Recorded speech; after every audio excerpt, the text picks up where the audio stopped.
Hello guys, welcome to this new video of the F1 Challenge VB 9902 all season mod. I'm finally back. It took a long time. I was very busy for the university, and so in the last few months I wasn't able to do any video, and now finally I'm back. Sorry for waiting. I think it was 2 or 3 months that I didn't post any video, so that's quite a shame, to be honest. But finally we are back, and that's the final video for this first season. It's the end of the 1950 season, and we are going to race at the Monza, Autodromo di Monza. And in the last race, the real French Grand Prix, the classifying results for the championship were Fangio first with 26 points, second is Fagioli with 24, and Farina is third with 22. And so the championship decider will be the last race. The one that has the less opportunity to win is Fagioli, because of these best results that are 4 second places, and Fangio is the one with the best possibility. He just needs to finish in second place, and he couldn't care about the other results. Farina needs to win for keeping his winning possibilities alive. And so in the qualifying of the real race, Fangio got the pole in front of Alberto Ascari, which was just 1/10 slower, and so that's quite promising for Ferrari, because for the first time it was another car that got between the Alfa Romeos of the 3Fs, Fangio, Farina and Fagioli. And so that's quite promising for the season to come, the 1951 season. In the third position started Nino Farina, and in the race at the end was quite a calamitous race for the Argentinian driver Fangio, that got problems in his first car, and got another problem when he switched to the second car, and so in the end he retired. Another driver who got some problem was Alberto Ascari, that retired at the start of the race and then rejoined the race, switching places with Teodoro Serafini. And in the end, Nino Farina won the championship, won the race, and so Teodoro Serafini and Alberto Ascari shared the second place, and the third place was Luigi Fagioli, and so Nino Farina at the end won the championship. Now, without further ado, we can start with a lap around the most famous track of Italy, and the one that is stable since still now, and it's Autodromo di Monza. So the lap starts off with the right-hander Curva Grande, and goes into this fast left-hander, which is flat out, and it's Curva della Roggia. That is quite strange in the game, because it's a big jump at the start of the corner. So we go into the first Lesmo, Curva 1, and then into Lesmo 2, and we go down the straight, passing through Curva del Serraglio and going through the Curva del Vialone, a fast left-hander. Then we have the Rettifilo Centro, and you arrive into Curva Sud, which is a double apex right-hander, and then after this second right-hander we arrive into the start-finish straight, and that's a lap around the Monza circuit. In qualifying I managed to set just one lap, and it was a 1:44.2. And now it's the start of the race, and that's the starting grid with Nino Farina in first, Juan Manuel Fangio in second place, and Luigi Fagioli in third place with the 3 Alfa Romeos. Talbo Lago of Louis Rosier was in fourth, and John Smith with the ERA starts in fifth position. Peter Whitehead with the Ferrari is in sixth place, in front of the Prince of Siam, Prince Bira. and with the Maserati, and Reg Parnell with the last Alfa Romeo starting this race. Henry Schell with the Cooper is in in 9th place, while Alberto Ascari starts in 10th.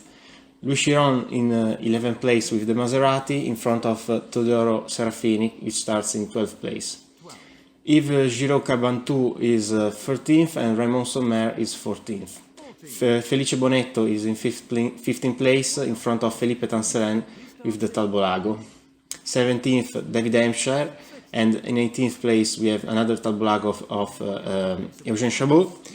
And then we arrive into the last places with Robert Manzon with the Simca Gordini in 19th, Jeff Crosley and Joe Kelly with the two Altas, and closing up the grid we have our teammate Bob Gerard that faced quite disappointing qualifying campaign. He starts in 20 seconds.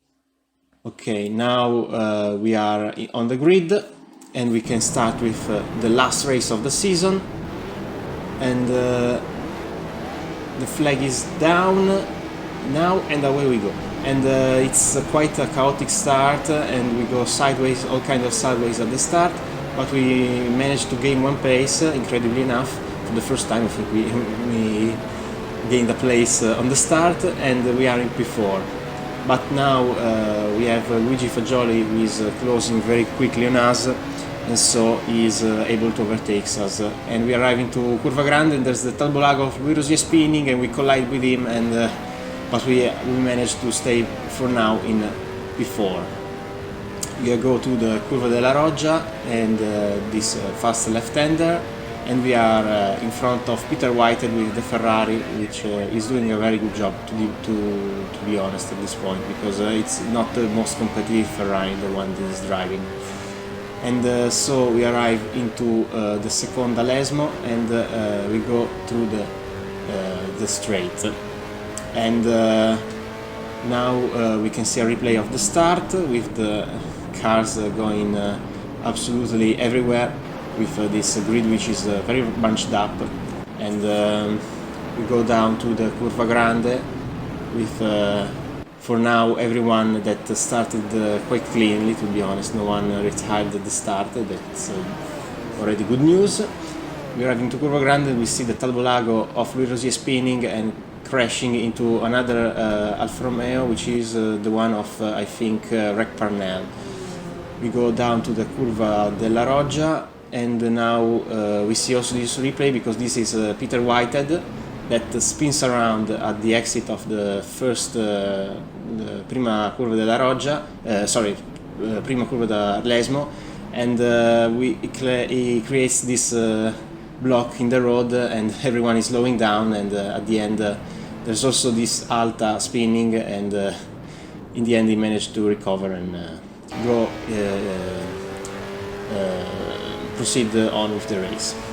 So this is the end of the second lap. We start in the third lap, and the three Alfa Romeos are leading, Farina, Fangio and Fagioli, which are quite spreaded already. 2 seconds between Farina and Fangio, 5 seconds Fagioli from Farina, and we are already 17 seconds behind the three Alfa Romeos.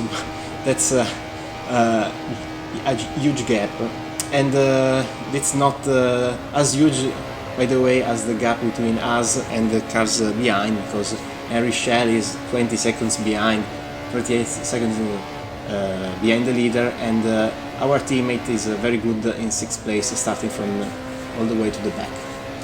So we are starting off lap 4, and we have gained now a place on Nino Farina, because he has retired. And so let's see what happened to the Italian man. This is Curva Grande. He goes quite wide and collides on the A base and flips the car, and that's quite a devastating accident. But that's a game, so nothing happened, luckily. Now we are in lap 7, and Juan Manuel Fangio is leading with Fagioli in second, and we are in P3. And unfortunately, until now, it's a very boring race because no one is close to us. Fagioli is 21 seconds in front, 27 seconds in front, and Schell is quite back. And so we arrive into the last lap of the race already, and that's Juan Manuel Fangio winning the race and winning another race in this championship, which he absolutely dominated. Luigi Fagioli ends up in second, and that's a replay of Juan Manuel Fangio crossing the line and winning the Italian Grand Prix. This is us crossing up the line and finishing in the podium for this last race of the season, and so that's very good news. Another podium in our silverware, and that's us parking up the car, and at least we make some spectacle drifting in the pit lane, let's say. This is the race results, and just 5 drivers finished. Juan Manuel Fangio won in front of Luigi Fagioli, and Juan Manuel Fangio also scored the fastest lap in 1 minute 41 seconds and 700 of seconds, and third place for the ERA of John Smith, fourth is R.07 with the Cooper, and fifth is Bob Gerrard, our teammate, that gets us some points, and so he gets also these first points of the season. So that's very good for him. At least at the last race, he is able to score some points, and everyone else is retired, and that's a shame. But okay. Oh, this is the Drivers' Championship that finally is over, and so Juan Manuel Fangio won the championship, and all his wins are classified as his 4 best results, so he was unbeatable in this year. Fagioli is second with 1 win, Farina is third with 3 second places, 1 third. He pulled a Fagioli in the real life. John Smith is fourth and has 1 win. And going down, we have Felice Bonetto. We won the Belgian Grand Prix, and a lot of drivers that failed to score even a point. And now we go to the Constructors' Championship, the unofficial Constructors' Championship, and this is dominated, of course, by Alfa Romeo with 5 wins, and just 4 of them are classified. And the ERA is second. At the end, they managed to stay in front of the Maserati with 21 points. Maserati got 15. Ferrari are fourth and with just 4 points, thanks to a podium in Monaco. And Cooper managed to jump at the end of the season, the Talbolago team, with a 4th place for Harry Schell. Talbolago is in last paying points, last team with points, and Simca and Alta failed to score points. Alta even failed to score a classified result. And so this is it for this season, and now we are going to the next season, the 1951 season for F1, the F1 Championship. We will start at the Bremgarten circuit, and so don't miss it, because this will be a little longer this season, because we have 1 race more, and it's going to be at the Nürburgring, so it's going to be quite an exciting season. And so that's it for today, and thank you for watching, and goodbye.